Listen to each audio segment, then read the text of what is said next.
يا أيها الذين آمنوا صلوا عليه وسلموا تسليما اللهم صل على مولانا محمد وعلى آل سيدنا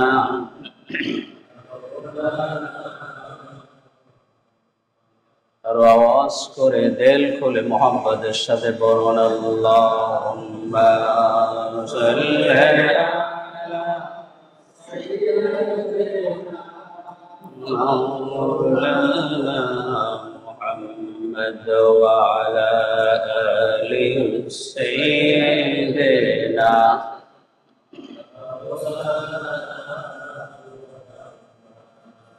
जर लगिया कदर मन से तो सोनार मदीना स्वप्न जोगे दिबे देखा যদি হও তার দেওয়ানা আল্লাহুম্মা সাল্লি আলা সাইয়্যিদিনা মাওলানা মুহাম্মদ ওয়া আলা আলি সাইয়্যিদিনা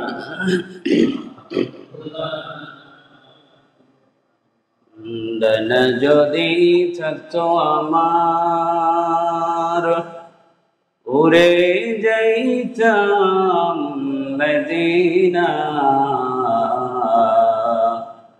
রোজার পাশে বসে বসে বলতাম মনের বেদনা আল্লাহুম্মা সাল্লি আলা সাইয়্যিদিনা মাওলানা মুহাম্মদ ওয়া আলা আলি সাইয়্যিদিনা محمد بلغ العلا بكماله كشف الدجى بجماله حسنت جميع خصاله صلوا عليه وآله بلغ العلا بكماله كشف الدجى بجماله حسنت جميع خصاله صلوا عليه وآله لا إله إلا الله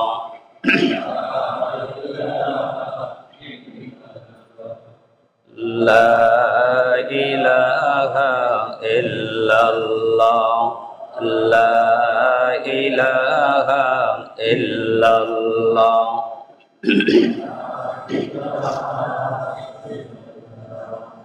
لا إله إلا الله لا إله إلا الله لا إله إلا الله لا إله إلا الله لا إله إلا الله لا إله إلا الله لا إله إلا الله لا إله إلا الله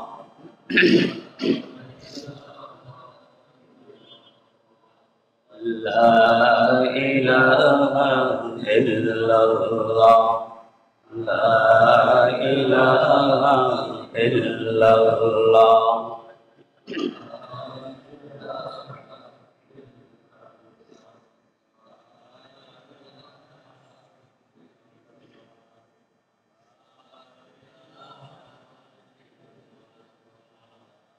لا إله إلا الله لا إله إلا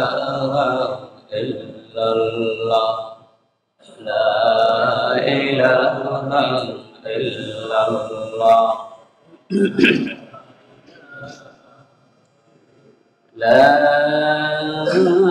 إله إلا الله محمد رسول الله صلى الله عليه وسلم। মহান আল্লাহ পাকের দরবারে লাখো কোটি শুকর যে আল্লাহ রাব্বুল আলামিন আমাদেরকে পবিত্র জুমার নামাজ আদায়ের লক্ষ্যে আসার এবং বসার, আলোচনা করার এবং শোনার মতো তৌফিক করে দিয়েছেন। সে আল্লাহ পাকের আলিশান দরবারে শুকরিয়া আদায় করে বলি আলহামদুলিল্লাহ। লাখো কোটি দুরূদ সালাম আল্লাহর হাবিব প্যারা নবী মুহাম্মদুর রাসূলুল্লাহ সাল্লাল্লাহু আলাইহি ওয়াসাল্লামের পর। সম্মানিত মুসল্লিয়ানে কেরাম, আজকে জুমার আলোচ্য বিষয় পিতামাতার খেদমতের গুরুত্ব। একজন সন্তানের উপরে তার পিতামাতার খেদমত করা কতটুকু জরুরি বিষয়, এ বিষয়ের উপর আজকে জুমার খুতবা। মহান আল্লাহ সুবহানাহু ওয়া তাআলা সূরা বনী ইসরাঈলের মধ্যে বলেন, وَقَضَى رَبُّكَ أَلَّا تَعْبُدُوا إِلَّا إِيَّاهُ وَبِالْوَالِدَيْنِ إِحْسَانًا। আল্লাহ বলতেছেন وَقَضَى رَبُّكَ, হে রাসূল আপনার রবের পক্ষ থেকে ফয়সালা হয়েছে, সিদ্ধান্ত হয়েছে কি আল্লাহ তা'বুদু ইল্লা ইয়্যাহু ওয়া বিল ওয়ালিদাইনি ইহসানা, ইবাদত হবে, দাসত্ব হবে, গোলামি হবে একমাত্র আল্লাহ তাআলা। এরপরে আল্লাহ তাআলা বলেছেন ওয়া বিল ওয়ালিদাইনি ইহসানা, তোমাদের পিতামাতার সাথে তোমরা সৎ ব্যবহার করো, ভালো ব্যবহার করো। ইম্মা ইয়াবলুগান্না ইনদাকাল কিবারা আহাদুহুমা আও কিলাহুমা ফালা তাকুল লাহুমা উফফিন ওয়ালা তানহারহুমা,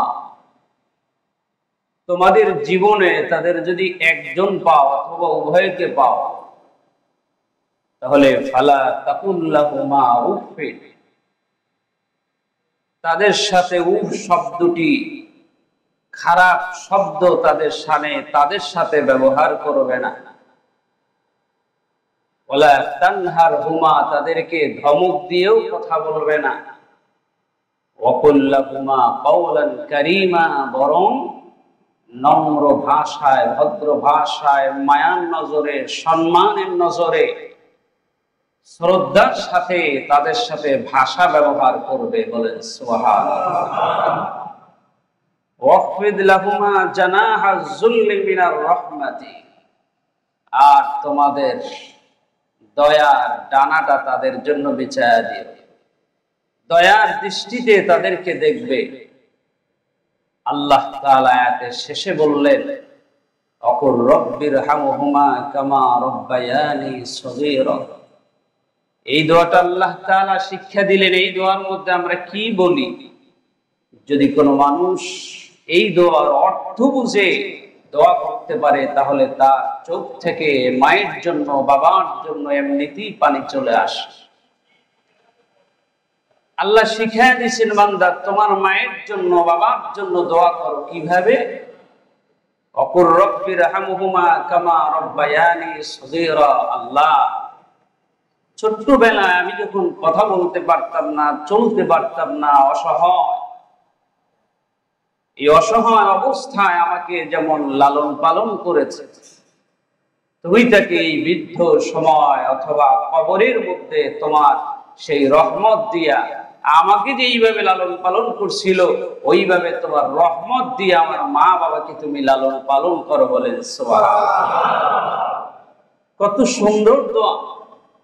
বাংলাটা আবার বলি, গভীর মনোযোগ।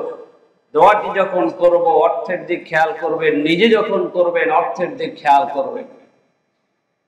আল্লাহ ছোট্টবেলায় আমাদেরকে যেইভাবে আমার মা বাবা লালন পালন করছে দয়া দিয়া, স্নেহ দিয়া, তুমি এখন কবরের মধ্যে আমার মা বাবাকে তোমার রহমত দিয়া ওইভাবে লালন পালন করো, বলেন সুবহানাল্লাহ। তাহলে যাকে রহমত দিয়ে আল্লাহ কবরের মধ্যে লালন পালন করবে তার কি আযাব হওয়ার কোনো সম্ভাবনা আছে? নাই। আল্লাহ তাআলা বলেন সূরা লুকমান, وَوَصَّيْنَا الْإِنسَانَ بِوَالِدَيْهِ حَمَلَتْهُ أُمُّهُ وَهْنًا عَلَى وَهْنٍ وَفِصَالُهُ فِي عَامَيْنِ أَنِ اشْكُرْ لِي وَلِوَالِدَيْكَ إِلَيَّ الْمَصِيرُ। বলেন আল্লাহু আকবার। আল্লাহ বলেন, বান্দা তোমার জন্য আমার পক্ষ থেকে নসিহত।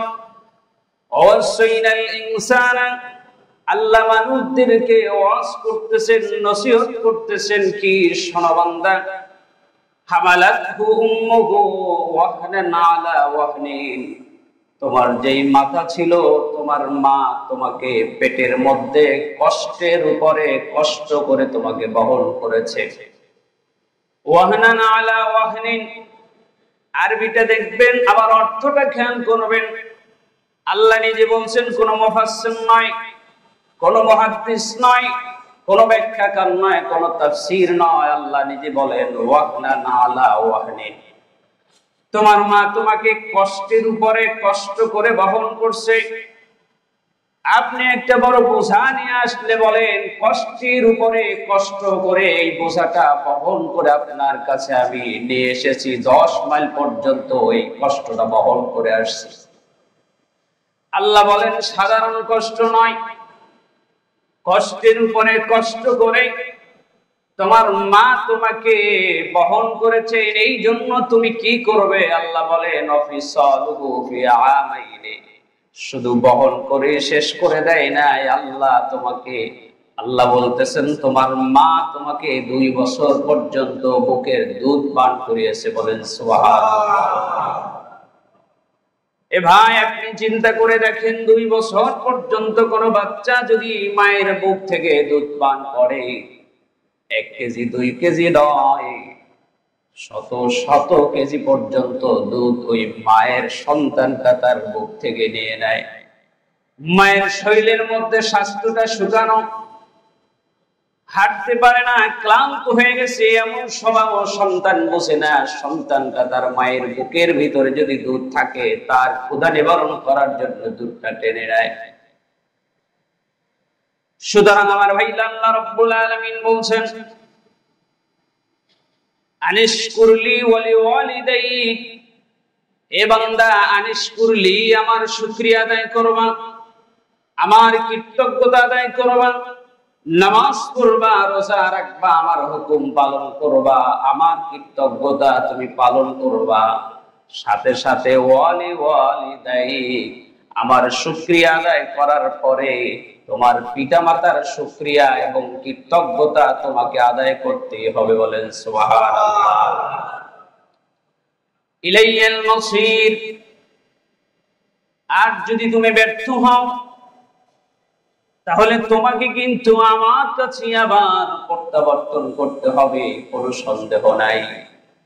আল্লাহ রাব্বুল আলামিনের আয়াত 2টি দ্বারা আমরা এই কথা বুঝলাম, একজন মা তার সন্তানকে এই দুনিয়ায় আনার জন্য অনেক কষ্ট করেছেন। কষ্টের বিনিময়ে আল্লাহ তাআলা তার ইবাদতের পরে তার মায়ের কৃতজ্ঞতা এবং শুকরিয়া আদায় করার জন্য সরাসরি আয়াতের ইবারত দ্বারা, শব্দ দ্বারা আল্লাহ রাব্বুল আলামিন নিজেই নির্দেশ করেছেন। বলেন সুবহানাল্লাহ। এই জন্য আমার ভাইরা, নবীজি বলছেন রিদার রাব্বি ফি রিদাল ওয়ালিদাইন, রবের শুকরিয়া, রবের শুকরিয়া, রবের খুশি আদায় হয় রিদার রাব্বি ফি রিদাল ওয়ালিদাইন, যেই পিতামাতাটা সন্তানের উপরে খুশি, আল্লাহ তাআলা ওই সন্তানের উপরে খুশি হয়ে যায়। সুবহানাল্লাহ। ওয়া সাকাতার রাব্বি ফি সাকাতাল ওয়ালিদাইন, আর যেই সন্তানের উপরে মা বাবা অসন্তুষ্ট, আল্লাহ তাআলা ওই সন্তানের উপরে অসন্তুষ্ট, বলেন নাউজুবিল্লাহ। আমার ভাইরা, হাদিস শরীফ থেকে শোনাচ্ছি, নবীজি বলেছেন, আবি হুরায়রা রাদিয়াল্লাহু তাআলা আনহু, জাআ রাজুলুন ইলান নবী সাল্লাল্লাহু আলাইহি ওয়াসাল্লাম, মা হাক্কুল ওয়ালিদাইন, মা হাক্কুল ওয়ালিদাইন। একজন জনৈক ব্যক্তি এসে বলছে, ইয়া রাসূলুল্লাহ, ইয়া হাবিবাল্লাহ, এই পৃথিবীর মধ্যে সবচাইতে সুন্দর আচরণ পাওয়ার জন্য যোগ্য ব্যক্তিকে? নবীজি বললেন, ক্বালা উম্মুকা, তোমার মা। সাহাবী বললেন, সুম্মা মান, তারপরে কে? নবীজি বললেন, ক্বালা উম্মুকা। সাহাবী বললেন, তারপর কে? নবীজি বললেন, ক্বালা উম্মুকা। চতুর্থবারে বললেন, সুম্মা মান, তারপরে কে? চতুর্থবারে নবীজি বললেন, ক্বালা আবুকা, তোমার পিতা। বলেন সুবহানাল্লাহ। তাহলে এই হাদিস দ্বারা আমরা বুঝলাম, একজন মায়ের সন্তানের কাছে সুন্দর আচরণ পাওয়ার জন্য 3 গুণ হক বেশি। নবীজি নিজে বললেন। পরের হাদিসে আবার জিজ্ঞেস করলেন, মা হাক্কুল ওয়ালিদাইনি আলা উলদিহিমা, ইয়া রাসূলুল্লাহ, আমার পিতামাতার জন্য আমাদের কোনো হক আছে কিনা? নবীজি এক কথায় বললেন, ব্যাখ্যা করলেন না। ক্বালা হুমা জান্নাতুকা ওয়া নারুকা, পিতামাতা তোমার জান্নাত, আবার পিতামাতা তোমার জাহান্নাম। তার মানে যেই সন্তান পিতামাতাকে রাজি খুশি করে জান্নাত কামাই করতে পারলো, তার জন্য জান্নাত। আর যেই সন্তানটা বেয়াদবি করে জাহান্নাম কামাই করেছে, তার জন্য হলো জাহান্নাম। বলেন নাউজুবিল্লাহ। শুধু তাই না আমার ভাইরা, হাদিস শরীফ থেকে শোনাচ্ছি, عن ابن عباس رضي الله عنه أن رسول الله صلى الله عليه وسلم ما من ولد بار ينظر إلى والديه نظرة رحمة إلا كتب الله بكل نظرة حجة مبرورا قالوا وإن نظر كل يوم 100 مرة قال نعم الله أكبر وأطيب رواه البيهقي বলেন সুবহানাল্লাহ। নবীজি বলেন, কোন সন্তান যদি মায়ের দিকে মায়ার নজরে, শ্রদ্ধার নজরে, রহমতের নজরে একবার তাকায়, ওই সন্তানের আমলনামায় আল্লাহ তাআলা একটা মাকবুল হজের সওয়াব লিখে দেয়। বলেন সুবহানাল্লাহ। সাহাবায়ে কেরাম বললেন, ইয়া রাসূলুল্লাহ, হাবিবাল্লাহ, মা বাপ তো আমাদের ঘরের মধ্যে, মা বাপ তো আমাদের চোখের সামনে, যদি একবার তাকাই তাহলে যদি একটা কবুল হজের সওয়াব হয়, যদি দৈনিক 100 বার করে মা বাপের চেহারার দিকে যদি তাকাই, তাহলে আমাদের আমলনামায় 100 কবুল হজের সওয়াব হবে কিনা? রাসূল বলেন, ক্বালা নাম আল্লাহু আকবার ওয়া আতিয়াব, অবশ্যই তোমাদের আমলনামায় আল্লাহ 100 কবুল হজের সওয়াব দান করবে। বলেন সুবহানাল্লাহ। আরেকটু জোরে বলেন না সুবহানাল্লাহ। শুধু তাই না আমার ভাইরা, নবীজি বলেন, মুস্তাজাবুদ দাওয়াত, এই পৃথিবীর মধ্যে 3 জন মানুষের দোয়া পর্দা ছাড়া ডাইরেক্ট আল্লাহ রাব্বুল আলামিনের দরবারে ডাইরেক্ট কবুল হয়ে যায়।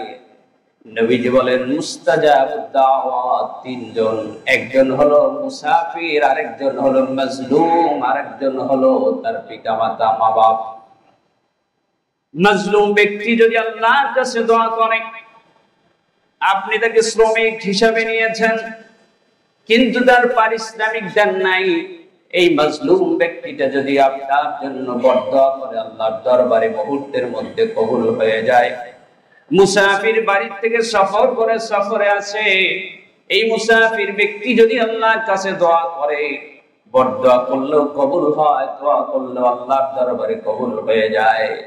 রাসূল বলেন, 3 নাম্বার, মা বাপ যদি কোনো সন্তানের জন্য দোয়া করে, ওই দোয়াটা বরদোয়া হলেও কবুল হয়, ওই দোয়াটা দোয়া হলেও আল্লাহর দরবারের সাথে সাথে কবুল হয়ে যায়।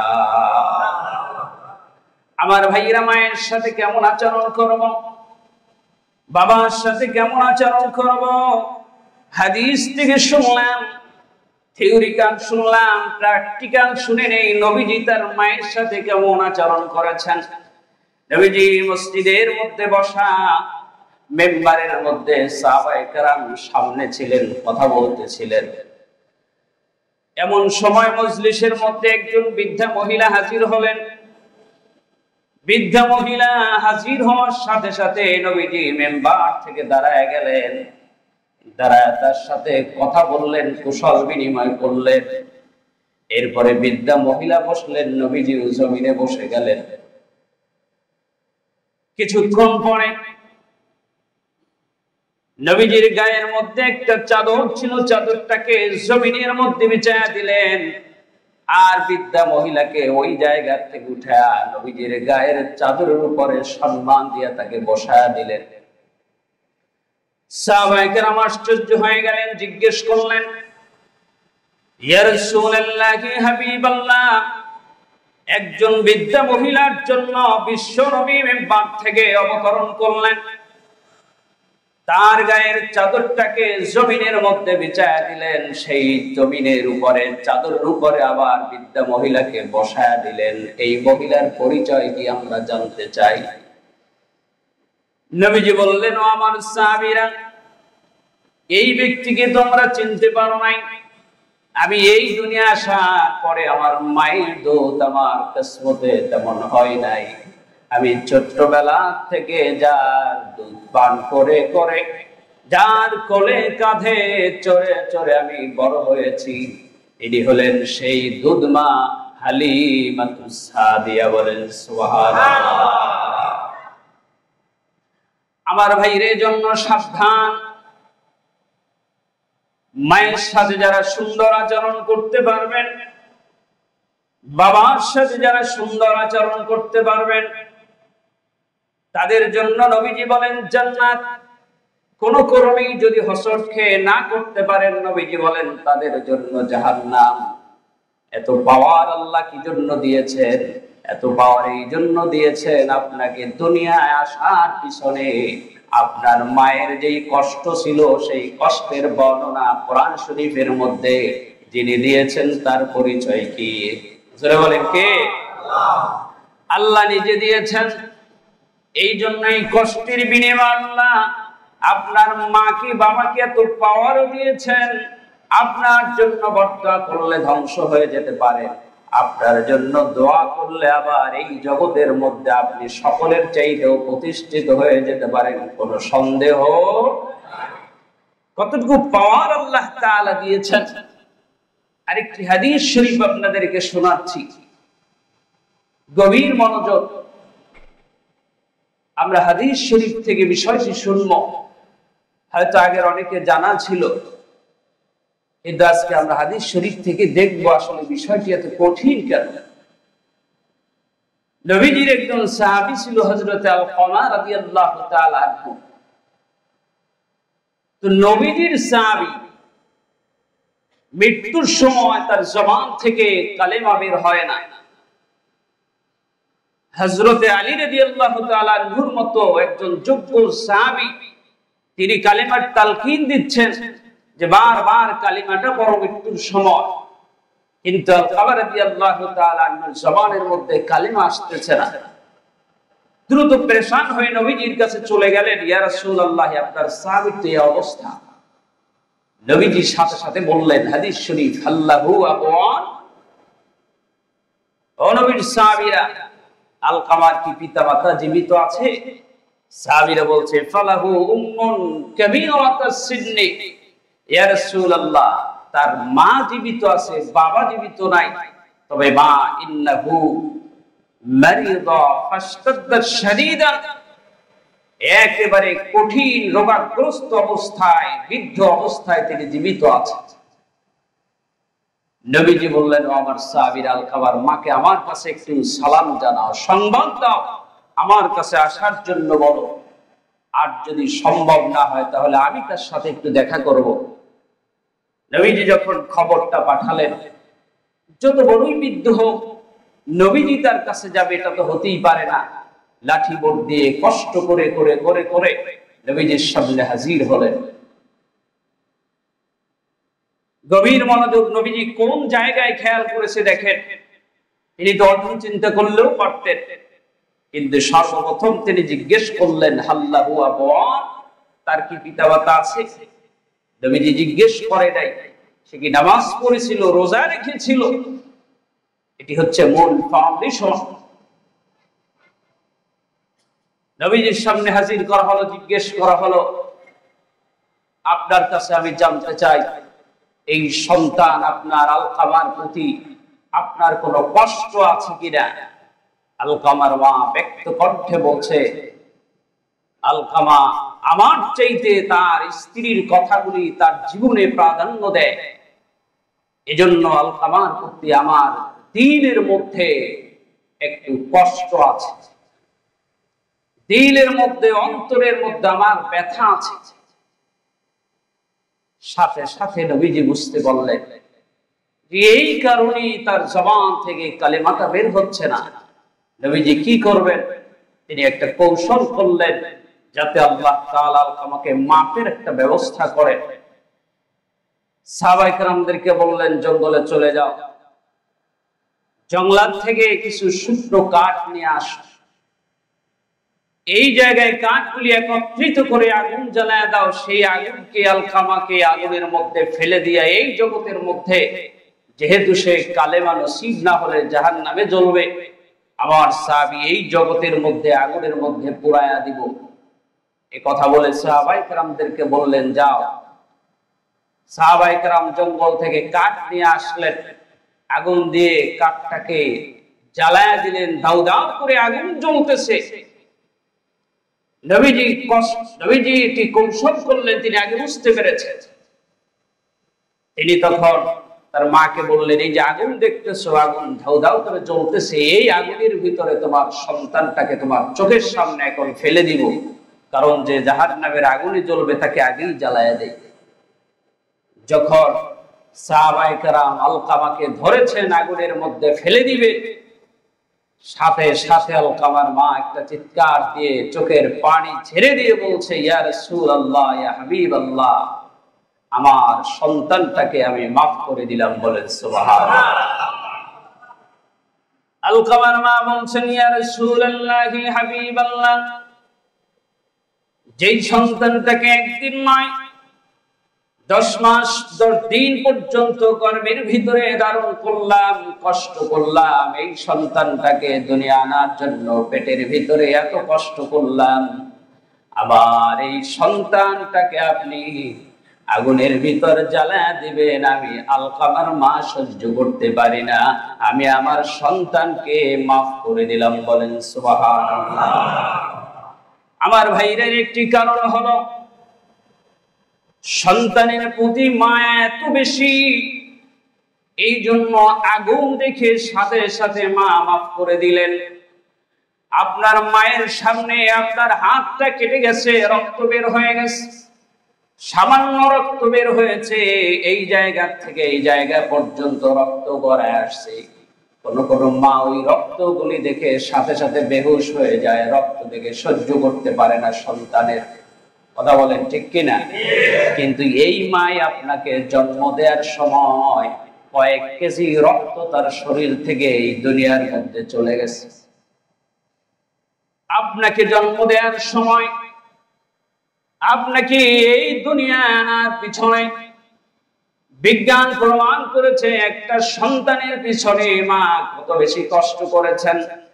আল্লাহ তাআলা এতটা পাওয়ার কি জন্য মায়ের মুখের মধ্যে দিলেন, এই জন্য বিজ্ঞান আয়াত নিয়ে হামালাতু উম্মুহু এই শব্দ নিয়ে গবেষণা করে মেডিকেল সায়েন্স বের করেছে, একটা সন্তান মায়ের পেটের মধ্যে যেই কষ্ট মাকে দেয় তার বর্ণনা পৃথিবীতে দেয়া যায় না। ডাক্তাররা বলছে সন্তানটা পেটের মধ্যে আসার পরে কয়েক মাস পরে তার পেটের ভিতরে যখন একটা গোস্তের টুকরা তৈরি করা হয়, সুম্মা খালাকনাল আলাকাতা মুদগাতান ফাখালাকনাল মুদগাতা ইযামান ফাকাসাউনাল ইযামা লাহমা। কোরআন বলছেন ওই নাপাক পানিটাকে রক্তপিণ্ডের রক্তে পরিণত করা হয়, এরপরে আবার গোশতের পিণ্ডে পরিণত করা হয়, এরপরে গোশত থেকে একটা স্ট্রাকচার তৈরি করা হয় মানুষের, এরপরে গোশতের ভিতরে আল্লাহ তাআলা আবার হাড্ডি গুলি দিয়া, আবার হাড্ডির উপরে গোশত চামড়া দিয়া ছাউনি দিয়া ফাকাসাউনাল ইযামা লাহমা, পূর্ণাঙ্গ একটা মানুষ বানায় আল্লাহ এই দুনিয়ায় পাঠায় দেয়। বিজ্ঞান বলছে তাহলে ভিতরে এত কষ্ট কিসের? ডাক্তাররা বলছেন মায়ের পেটের ভিতরে সন্তানটা যেই জায়গায় থাকে, একটা প্যাকেটের ভিতরে বেলুনের ভিতরে দেখবেন যদি আপনি পানি ঢোকান, যদি অর্ধেকটা খালি রাখেন তাহলে একদিক থেকে যদি চাপ দেন পানিটা আর একদিকে চলে যাবে, আর একদিক থেকে চাপ দিবেন পানিটা ওই বেলুনের আর একদিক পাশে আবার চলে যাবে। কথা বলেন ঠিক কিনা? ঠিক তদ্রুপ মায়ের পেটের ভিতরে একটা থলির ভিতরে থাকে সন্তানটা, ওই থলির ভিতরে মাকে সন্তানটা যখন রাখতেছে, মায়ের পেটের ভিতরে যদি অনিচ্ছায় কোনো চাপ যদি লেগে যায়, ওই বেলুনের মতো ভিতরে প্যাকেটের ভিতরে সন্তানটা সেফ হয়ে যায়, সন্তানের কোনো সমস্যা হয় না। কেমন আল্লাহ? জোরে বলেন না আল্লাহু আকবার। আরো জোরে বলেন আল্লাহু আকবার। হঠাৎ করে মায়ের পেটের ভিতরে চাপ লেগেছে, বেলুনের পানিটা যেমন একদিক থেকে সরে যায়, ওই প্যাকেটের ভিতরে বাচ্চাটা আর একদিকে সরে যায়, বাচ্চাটার কোনো আঘাত পেটের ভিতরে লাগে না। বিজ্ঞান বলছেন ওই প্যাকেটটার দূরত্ব হলো সর্বোচ্চ 8 ইঞ্চি লম্বা, স্বাভাবিক তার পরিধি হলো 8 ইঞ্চি। সন্তানটা ডেলিভারির আগ পর্যন্ত কোন সময় 8 ইঞ্চি থেকে 11 ইঞ্চি 10.5 ইঞ্চি পর্যন্ত লম্বা সন্তান হয়ে যায়। মেডিকেল সায়েন্স বলছেন এই সন্তানটা 8 ইঞ্চি পর্যন্ত স্বাভাবিক ছিল তার প্যাকেটের ভিতরে জায়গা। 8 ইঞ্চির পর থেকে যেমন 1 ইঞ্চি করে আর 1 ইঞ্চি করে 2.5 ইঞ্চি 2 ইঞ্চি পর্যন্ত সন্তানের পাটা যখন লম্বা হয়ে যায়, এই পা দুইটা বাড়তে বাড়তে ওই থলিটা লম্বা হয়ে মায়ের কলিজার মধ্যে সন্তানের পা দুইটা আস্তে আস্তে করে ঢুকে যায়।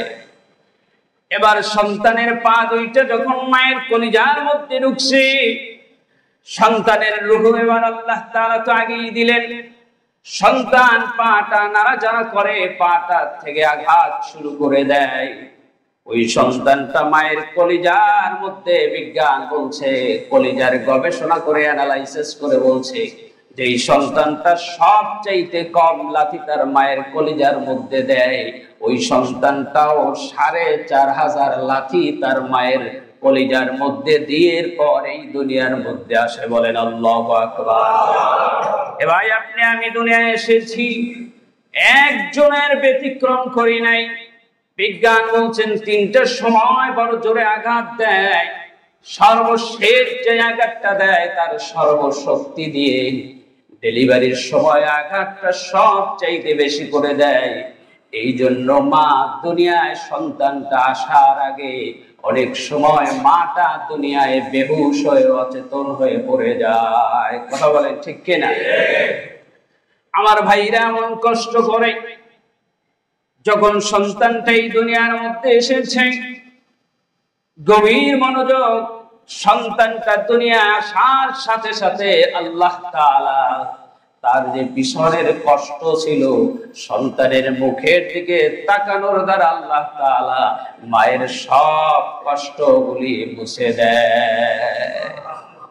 যদি আল্লাহ তাআলা মুছে না দিতেন, কিন্তু কোন মা দ্বিতীয়বার আর সন্তান আনার মতো কাজ এই পৃথিবীর মধ্যে কোনো মা করতেন না।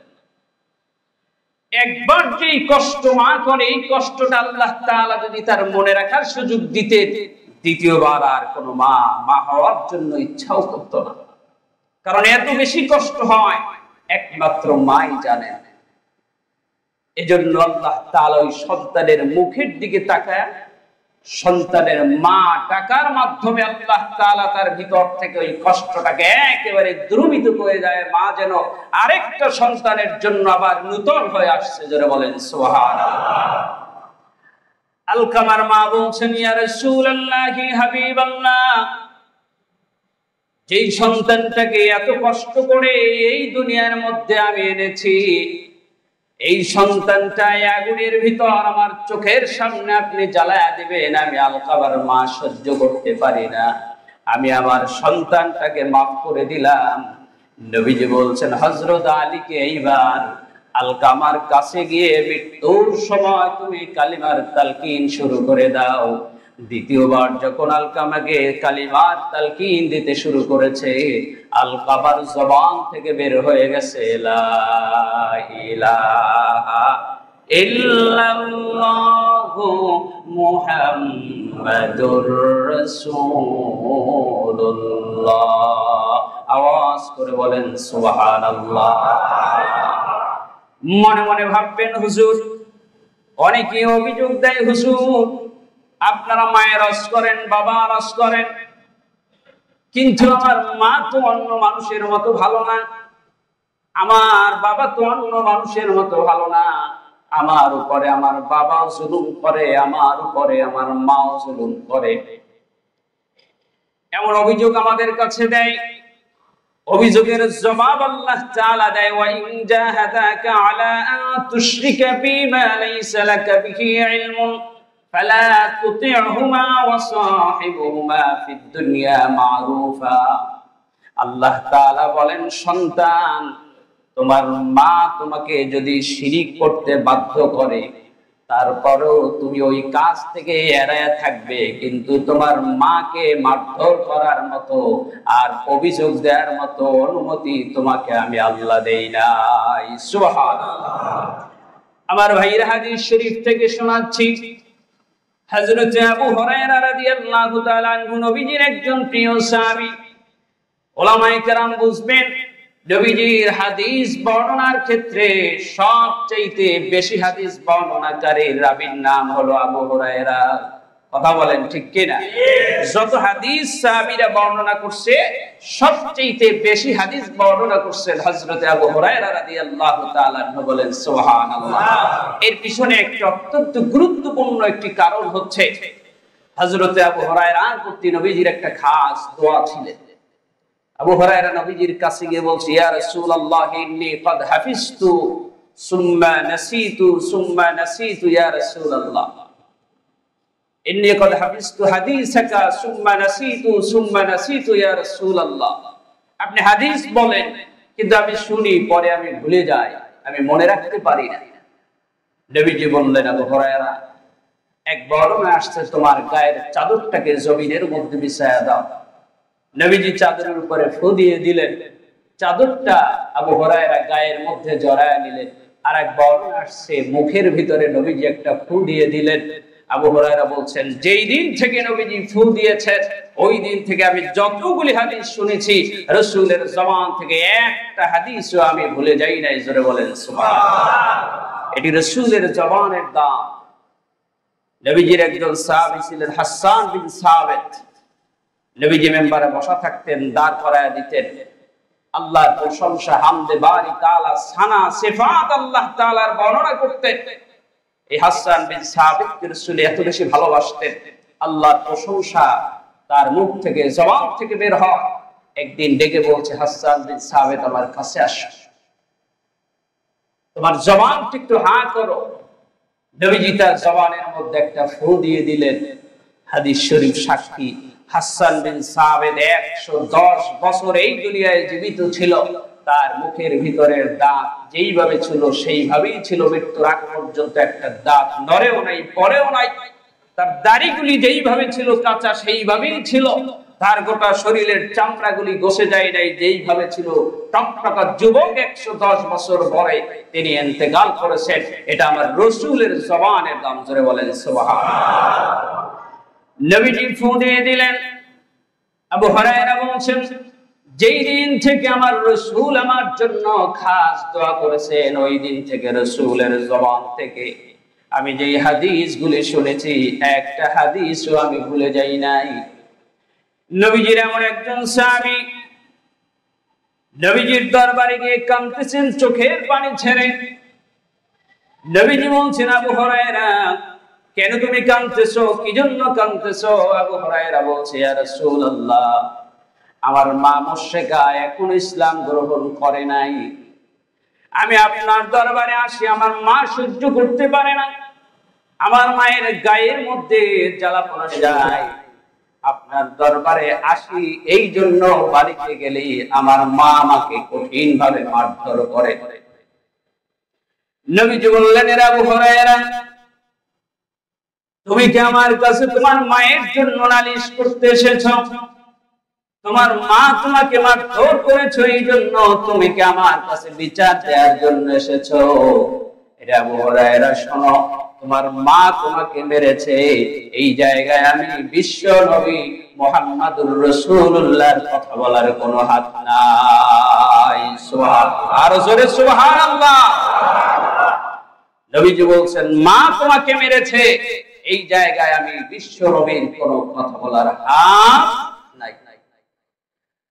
আবু হুরায়রা চোখের পানি ছেড়ে দিয়ে বলছে, ইয়া রাসূলুল্লাহি হাবিবাল্লাহ, আমি আপনার কাছে বিচার দেওয়ার জন্য, নালিশ দেওয়ার জন্য আসি নাই। ইয়া রাসূলুল্লাহ, আমি আপনার কাছে এসেছি, আমার মা মুশরিকা আপনার দরবারে আসলে সহ্য করতে পারে না। আপনি আমার মায়ের জন্য একটু দোয়া করবেন, আল্লাহ যেন আমার মাকে হেদায়েত নসিব করে দেয়। নবীজি হাত তুলে দোয়া করলেন, আল্লাহুম্মা ইহদি উম্মা আবু হুরায়রা, রব্বুল আলামিন তুমি আবু হুরায়রার মাকে হেদায়েত নসিব করে দাও। নবীজি হাত তুলে দোয়া করতেছে, মজলিস থেকে আবু হুরায়রা উঠে পিছনের দিকে দৌড় দিয়েছে, বাড়ির দিকে সমানে দ্রুত গতিতে দৌড় দিয়েছে। সাহাবায়ে কেরাম জামা টেনে ধরেছে, এ আবু হুরায়রা কি হয়েছে, কোনো বিপদ হলো কিনা, কেন এত দ্রুত গতিতে বাড়ির দিকে তুমি দৌড় দিয়েছো? আবু হুরায়রা বলছে, রোগীর সাহাবীর, আমার জামা ছেড়ে দাও, আমি বাড়ি গিয়ে দেখতে চাই, আমি বাড়ি আগে গিয়ে পৌঁছতে পারি নাকি আমার রাসূলের দোয়া আমি যাওয়ার আগে আমার বাড়িতে পৌঁছে যায়। আবু হুরায়রা বলেন, আমি রাসূল থেকে বিদায় নিই, আমি আমার মায়ের দরজার মধ্যে গিয়ে মা বলে ডাক দিলাম। একটা ডাক দিলাম, আওয়াজ দিল না। দ্বিতীয় ডাক দিলাম, আওয়াজ দিল, একটু অপেক্ষা করো বাবা, দরজার সামনে একটু অপেক্ষা করো, আমি গোসল করেছি, কাপড় পাল্টাচ্ছি, একটু অপেক্ষা করো। আবু হুরায়রা বলেন, আমার মায়ের কণ্ঠের মধ্যে, গলার আওয়াজের ভিতরে পূর্বের শরতিয়াতের কর্কশতা পেলাম না, আমি আমার মায়ের গলার আওয়াজের মধ্যে ইসলামের কালিমার গন্ধ পেয়েছি।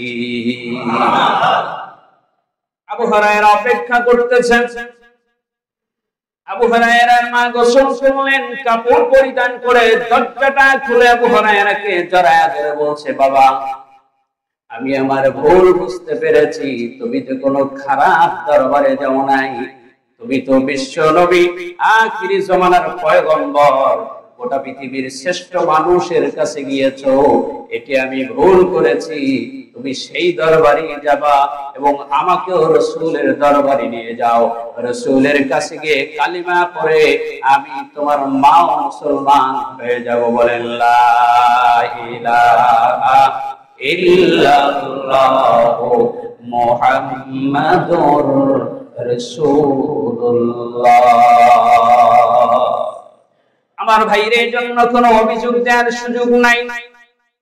যদি আপনাকে শিরিক করতে বলে, নামাজ না পড়ার জন্য বলে, তাকে বোঝানোর চেষ্টা করবেন, শিরিক করতে গেলে এড়ায় চলবেন, কিন্তু কোন প্রকার মা বাবার প্রতি আপনি অ্যাকশন বা শাসনের অধিকার আপনাকে আল্লাহ দেয় নাই।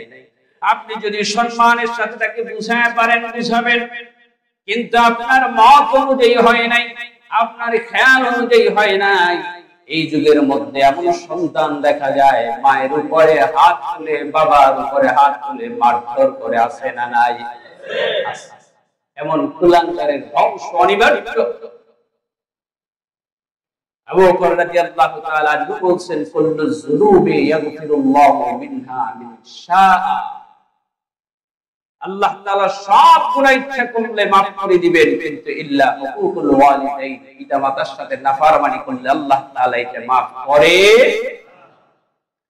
সুতরাং আমার ভাইরা, যেই যুবক ভাইদের মা আছে, বাবা আছে, নেয়ামত আপনার ঘরে আছে, আপনি না শুকরি বান্দা হবেন না, তার খেদমত করে আপনি তার থেকে দোয়া নেন। আপনার চাকরিতে বরকত হবে, আপনার স্বাস্থ্যে বরকত হবে, আপনার কামাই রোজগারের মধ্যে বরকত হবে, কারণ ঘরের ভিতরে আপনার নেয়ামত আছে। আপনি মাকে বাদ দিয়ে ইনকামের জন্য আরেক দিকে দৌড় দিবেন, ওই নদীর ভিতরে উজানে পানি যেই দিক যায় তার বিপরীত দিকে নৌকাটা চালানো যেমন কঠিন। আপনি আপনার মাকে সাইড করে দিয়া, মাকে বৃদ্ধাশ্রমে দিয়া, মাকে কষ্টের জায়গায় ফেলে আপনার জীবন চালাবেন, ওই উজানের পানির ভিতরে নৌকাটা যেমন চালাতে কষ্ট হয়, সামনের দিকে আগায় না, জায়গায় থাকে, কিন্তু সারাদিন গায়ের ঘাম জড়ায় জড়ায় ওই বাজি বৈঠাটার থেকে চেষ্টা করে, কিন্তু সামনে যায় না। ঠিক তদ্রুপ মাকে এক জায়গায় রেখেছেন, কষ্ট দিয়েছেন, খেদমত করেন নাই, কিন্তু এই জগতে উন্নতির জন্য চেষ্টা করবেন, আপনার একটু পরিমাণ সামান্য উন্নতি হবে না। কারণ হলো আপনি আসল জায়গায় বেয়াদবি করছেন। কিন্তু আপনি যদি মাকে রাজি খুশি করতে পারেন, মায়ের দোয়ার বরকতে আল্লাহ তাআলা আপনাকে সব দিক থেকে সফলতা দান করতে পারে। আল্লাহ পারে কি পারে না? এজন্য আমার ভাইরা বলবেন, হুজুর আমার তো মা নাই, বাবা নাই, আমরা এতিম হয়ে গেছি, অনেকের বাবা নাই, মা আছে, অনেকের মা আছে, বাবা নাই। আমারও বাবা দুনিয়া থেকে চলে গেছে, মা আছে, এমন আছেন অনেকে। যাদের মা বাবা চলে গেছে তাদের জন্য করণীয় কি? রাসূল বলছেন 4টা করণীয়, তার মধ্যে একটা করণীয় হলো তাদের জন্য দোয়া খায়ের করা, তাদের জন্য আল্লাহর কাছে ক্ষমা চাওয়া, তাদের জন্য আল্লাহর কাছে বেশি বেশি ক্ষমা চাওয়া।